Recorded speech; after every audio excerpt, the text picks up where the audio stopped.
तो गाइज आजकल OTT platforms पे हमें बहुत सारे क्वालिटी शोज देखने मिल रहे हैं। अब इन सारे शोज को मैंने रेक्टिफाई करके टॉप 5 शोज आपके लिए पिक किए हैं जो कि एकदम आराम से बिंचेबल है और आप बिल्कुल भी बोर नहीं होंगे। हेलो एवरीवन, मैं हूँ Ashutosh and welcome back to another video of nerdy pods. तो चलो बिना देरी के let's jump into the video. Number 1, the umbrella academy. What an insanely good show is this, filled with emotions, great laughters और best storytelling। ये show आपको बिल्कुल भी डिसअपॉइंट नहीं करेगा। दोस्तों ये शो नेटफ्लिक्स पर अवेलेबल है जो कंसिस्ट करता है टोटल 10 एपिसोड के साथ और हर एपिसोड मोस्टली 1 घंटे के आसपास है। तो मैं आपको बता दूं, दी अम्ब्रेला एकेडमी एक कॉमिक बुक एडेप्टेशन है जिसके अभी तक 3 इश्यूज रिलीज हुए हैं। चलो स्टार्ट करते हैं इसके प्लॉट के बारे में ताकि आपको एक हेड स्टार्ट मिल जाएगा।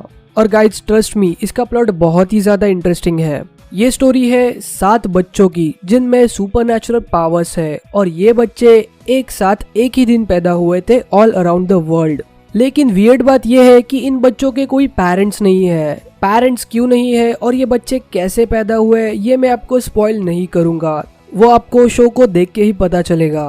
अब इन बच्चों को एक मल्टी बिलियनियर आदमी जिसका नाम है सर हार्ग्रीव्स अडॉप्ट करता है और उन्हें वो अम्ब्रेला एकेडमी में लाके ट्रेनिंग देता है ताकि आगे चलकर ये सब दुनिया को बचा सके। मतलब इन बच्चों को किसी मकसद से लाया गया है। जैसे कि हर फैमिली में भी प्रॉब्लम्स होते हैं, ये फैमिली भी कोई डिफरेंट फैमिली नहीं है। इनमें भी बहुत सारे प्रॉब्लम्स होते हैं जिनसे वो बड़े होते होते सबसे स्प्लिट हो जाते हैं। अब इस शो में भी टाइम ट्रेवल है, एपोकलिप्स है। ओह वेट, डोंट वरी, ये टाइम ट्रेवल डार्क के टाइम ट्रेवल से काफी ज्यादा सिंपल है। बट यस, इसमें भी दुनिया का अंत है। अब ये दुनिया का अंत हुआ कैसे, यही पता करने के लिए ये 7 भाई बहन मिलके एक साथ वापस आते हैं। और गाइस सबने अपना अपना कैरेक्टर बहुत ही अच्छे से निभाया है और स्पेशली मेरे 2 फेवरेट कैरेक्टर है, नंबर 5 का कैरेक्टर और क्लाउस का कैरेक्टर। क्लाउस का कैरेक्टर तो आपको हंसा हंसा के पागल कर देगा। और सबसे बेस्ट पार्ट है कि इतने सारे कैरेक्टर्स होने के बावजूद भी आपको ये नहीं लगेगा कि स्टोरी का पेस एकदम फास्ट हो रहा है। सब कैरेक्टर्स को परफेक्ट स्क्रीन टाइम दिया गया है और साथ ही साथ शो का VFX और एक्शन भी बहुत ज्यादा बेस्ट है जिससे कि आपका देखने का एक्सपीरियंस बहुत ही एनहांस हो जाएगा। So guys do check out this show और देखने के बाद मुझे बता देना कि आपको कैसा लगा। और फ्राइडे को इसका सीजन 2 भी आ रहा है तो फ्राइडे के पहले आप सीजन 1 कंप्लीट कर सकते हैं। Let's move on to our next show, number 2, the last dance. तो गाइज ये शो एक डॉक्यूमेंट्री शो है जो कंसिस्ट करता है टोटल 10 एपिसोड के साथ। ये शो बेस्ड है बास्केटबॉल टीम शिकागो बुल्स और the legendary basketball player Michael Jordan के ऊपर। Honestly I am not a basketball fan और मैंने कभी ऐसे बैठ के कोई भी बास्केटबॉल मैच नहीं देखी है, but I always knew who Michael Jordan was and that he was a really great player. But wait, there is a huge difference between a great player and a legendary player। और ये मुझे The Last Dance देख के पता चला।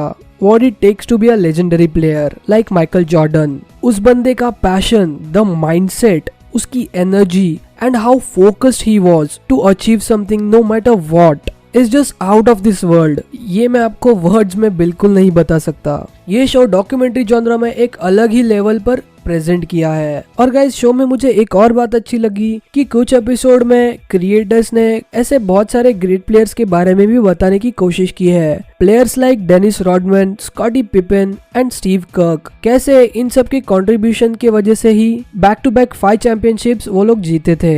But mostly rest of the 80% show Michael Jordan के ऊपर है। कैसे माइकल जॉर्डन जब कोर्ट में होता था तभी एक एक्स्ट्रा ऑर्डिनरी प्लेयर था और साथ ही साथ ऑफ द कोर्ट कैसे दुनिया ने उसके ऊपर बहुत सारे एलिगेशंस लगाए थे और स्पेसिफिकली बोलूं तो मीडिया ने उसको एकदम से टारगेट कर दिया था, right from his younger days to his present retired days. और गाइज सच में उस बंदे का माइंडसेट, उसके हर तरीके खुद को मोटिवेट करने के लिए, ये सब देख के आपके बॉडी में एक तरह से अलग ही एनर्जी आ जाएगी। You will literally cry and scream during this show और आपको गूज़बम्स पे गूज़बम्स आएंगे क्योंकि शो को उसी तरह से प्रेजेंट किया गया है। ये डॉक्यूमेंट्री बहुत ही अच्छी है साइंस फिक्शन शोज और स्क्रिप्टेड शो को एस्केप करने के लिए। और गाइज मैं इस शो को एक रिव्यू में जस्टिफाई नहीं कर सकता कि हाउ गुड इस show is this. So just go and binge this show right away and you won't regret it. Let's move on to our next show, number 3, Rick and Morty. Rick and Morty एक American adult animated science fiction show है जिसे Justin Ronald and Dan Harmon ने create किया है। Show based है एक alcoholic mad scientist Rick Sanchez और उसके काइंड हार्टेड मासूम नॉट सो मासूम ग्रैंडसन मॉर्टी स्मिथ के ऊपर कि कैसे दोनों अपने कॉमन लाइफ को एस्केप करके इंटरडायमेंशनल एडवेंचर्स पर जाते हैं। ये सीरीज नेटफ्लिक्स पर अवेलेबल है विद टोटल 4 सीजन्स और हर सीजन कंसिस्ट करता है 10 एपिसोड के साथ। इट्स ओके फ्रेंड्स, डरो मत, हर एपिसोड लगभग 20 मिनट का ही है, सो डोंट वरी। और मेरा यकीन करो, शो इतना एडवेंचरस और हिलेरियस है कि आपको पता भी नहीं चलेगा कि आपने ये शो कब खत्म कर दिया, और जब खत्म करोगे तो you will crave for another season because it's that good. Rick and Morte में मुझे सबसे बेस्ट पार्ट ये लगी कि कैसे वो लोग ने पॉप कल्चर मूवीज के रेफरेंसेस दिए हैं, like Inception, nightmare on Elm street and Jurassic park, और ऐसे बहुत सारे अलग अलग रेफरेंसेस भी है, बट आपको ठीक से थोड़ा देखना पड़ेगा। अपार्ट फ्रॉम कॉमेडी एस्पेक्ट्स, ये शो की फिलोसॉफी थोड़ी अलग है और हमें ह्यूमन एग्जिस्टेंस के बारे में भी बताया है as compared to the size of the universe. और शो के क्रिएटर्स हमें ये बताना चाहते हैं कि एक तरह से हमें फोकस करना चाहिए ह्यूमन रिलेशनशिप्स के ऊपर, ना कि हमारा माइंड ऑक्यूपाई रखना चाहिए irrelevant. Nobody exists on purpose. Nobody belongs anywhere. Everybody's gonna die. Come watch TV. ये मेरा one of the favourite dialogue है रिक एंड मॉर्टी से। तो अगर गाइस मैं रिक एंड मॉर्टी के बारे में बोलता रहूंगा तो ये वीडियो बहुत ही ज्यादा लंबी हो जाएगी, क्योंकि ऐसे ही रेफरेंसेस और फिलोसॉफी बहुत सारे मिलेंगे through out the shows. Late me know in the comment section कि आपको एक डेडिकेटेड वीडियो चाहिए रिक एंड मॉर्टी पर, तो मुझे जरूर बताना। So guys do watch this show for fart jokes and fun adventurous interdimensional ride. It really doesn't matter what you want because this is a sane place where women rule. Yeah, you know what I have to say about that? Okay, so next up is number 4, Money Heist. I know 90% आप लोगों ने ये show देख लिया है, but there are still 10% of the people who haven't watched this amazing Spanish crime drama series. तो guys, Money Heist consist करता है टोटल 4 सीजन में। पहले 2 सीजन की स्टोरी सेम है, जिसमें रॉयल मिंट ऑफ स्पेन के बैंक रॉबरी के साथ उसको सीजन 2 में ही खत्म कर दिया है, और फिर यही स्टोरी को फॉलो अप करते हुए सीजन 3 और सीजन 4 को बनाया है, जिसमें हम नेक्स्ट रॉबरी देखते हैं बैंक ऑफ स्पेन में। इस शो में आपको सब मिलेगा, फुल पैक्ड एक्शन, सर घुमाने वाले ट्विस्ट एंड टर्न्स, सस्पेंस और साथ ही साथ थोड़ा सा रोमांस भी। अब शो के प्लॉट के बारे में बात करें तो ये सीरीज 4 चोरों के अराउंड रिवॉल्व करती है, जिन्हें सिर्फ चोरी नहीं करनी है बल्कि हिस्ट्री में सबसे बड़ी हाइस्ट करनी है, क्योंकि ये करप्ट सिस्टम के खिलाफ है और इसके लिए वो पुलिस, आर्मी और पूरे देश से भी लड़ने के लिए तैयार है। और ये रॉबरी का मास्टरमाइंड है एक प्रोफेसर नाम का शख्स, जिसने अपनी पूरी जिंदगी लगा दी है इस प्लान को बनाने में। प्रोफेसर एक ऐसा कैरेक्टर है जो अपना काम 100% करना चाहता है, कोई भी पॉसिबिलिटीज फेल नहीं होनी चाहिए। He is a true perfectionist. On the other side professor दिल से एकदम सॉफ्ट पर्सन है और खून खराबे के एकदम खिलाफ है। अब स्टोरी में ट्विस्ट तभी आता है जब इनकी टीम मिशन से भटकती जाती है और इमोशंस टेक ओवर करते हैं और ये लोग आपस में ही लड़ने लगते हैं। अब ये सब के चक्कर में प्रोफेसर क्या करता है और बाहर से कैसे सब चीजों को हैंडल करता है, ये देखना बहुत ही ज्यादा इंटरेस्टिंग है। और गाइस सबसे बेस्ट पार्ट इस शो की ये है कि इसका पेस, मतलब आप थोड़ा भी बोर बिल्कुल नहीं होंगे, क्योंकि शो बहुत ही ज्यादा हैपनिंग है और आप एक ही झटके में ये शो बिंज कर जाएंगे। ओरिजिनली ये शो एक ही सीजन का था, बट जब ही नेटफ्लिक्स ने इसके राइट्स खरीदे तो इसको 2 सीजन में डिवाइड कर दिया, और जब शो बहुत ज्यादा हिट हुआ तो नेटफ्लिक्स ने इसको रिन्यू करके सीजन 3 और सीजन 4 लाया। और अब दोस्तों हमें इसका सीजन 5 भी देखने मिलने वाला है, क्योंकि सीजन 4 की एंडिंग एक क्लिफ हैंगर है। और गाइस जैसे जैसे आप हर एपिसोड के साथ आगे बढ़ेंगे शो में, तो आपको हर कैरेक्टर के साथ एक इमोशनल अटैचमेंट आ जाएगी, और ये बात मेरे लिए बहुत ज्यादा मैटर करती है कि मेरा कैसे इमोशनल कनेक्ट हो रहा है हर कैरेक्टर के साथ, भले ही वो कोई मूवी हो या फिर सीरीज हो।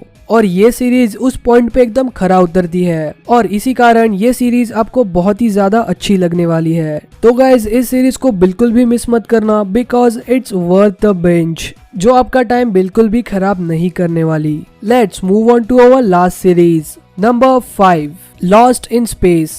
तो दोस्तों लॉस्ट इन स्पेस एक अमेरिकन साइंस फिक्शन सीरीज है। ये सीरीज 1968 लॉस्ट इन स्पेस के सीरीज का रीमेक है और इस स्टोरी पर 1998 में एक बार मूवी भी बन चुकी है। बट दोस्तों ओरिजिनली ये स्टोरी 1912 की novel the Swiss family Robinson से इंस्पायर्ड है। ये शो के 2 सीजन्स है और हर सीजन कंसिस्ट करता है टोटल 10 एपिसोड के साथ। अब शो के प्लॉट के बारे में बोलूं तो ये कहानी है रॉबिन्सन फैमिली की, जिसमें टोटल 5 मेंबर्स है, मॉम डैड और उनके 3 बच्चे, 2 बहन और एक छोटा भाई, जिनमें से एक बहन को रॉबिन्सन फैमिली ने अडॉप्ट किया है। अब ये फैमिली स्पेस के सफर पर निकलती है क्योंकि इसलिए कि दुनिया खत्म होने के कगार पर है। अब गवर्नमेंट ने इससे बचने के लिए एक बड़ी सी स्पेसशिप बनाई है जिसका नाम है रेजोल्यूट। अब रेजोल्यूट में रॉबिन्सन जैसी और भी फैमिलीज है और सबके पास अपना अपना एक स्पेस क्राफ्ट भी है जिनका नाम है जुपिटर 1, जुपिटर 2 और सो ऑन।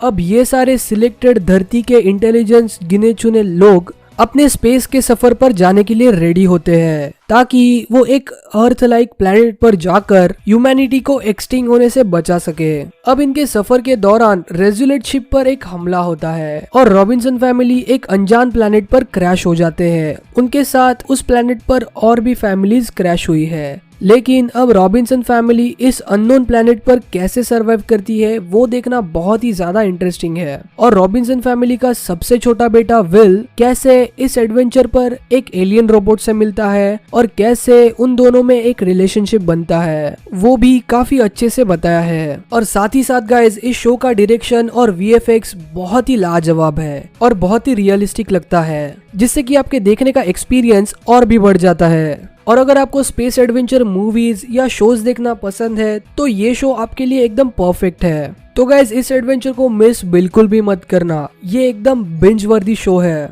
तो ये थी मेरी list 5 best shows to binge के लिए। Let me know in the comment section कि आपको ये लिस्ट कैसी लगी और आपके कौन से बेस्ट शोज टू बिंज है, मुझे कमेंट सेक्शन में जरूर बताना और फिर उसको देख के मैं उसका पार्ट 2 भी बनाऊंगा। अगर ये वीडियो आपको हेल्पफुल लगी हो तो प्लीज वीडियो को लाइक जरूर करना और मेरे चैनल को सब्सक्राइब भी करना क्योंकि मैं ऐसे वीडियोस हमेशा डालता ही रहता हूँ। Also don't forget to turn on the notification bell क्योंकि जैसे मैं कोई वीडियो अपलोड करूंगा आप सभी को पहले पता चले।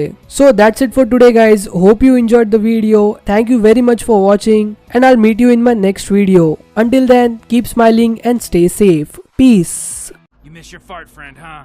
Well, I got a little surprise for you, buddy. While you were gone, I found a new wormhole with millions of beings just like him on the other side, and they're all coming to visit. What? Rick, no, you can't! Too late, Morty. The hole's opening. No, Rick, you don't understand!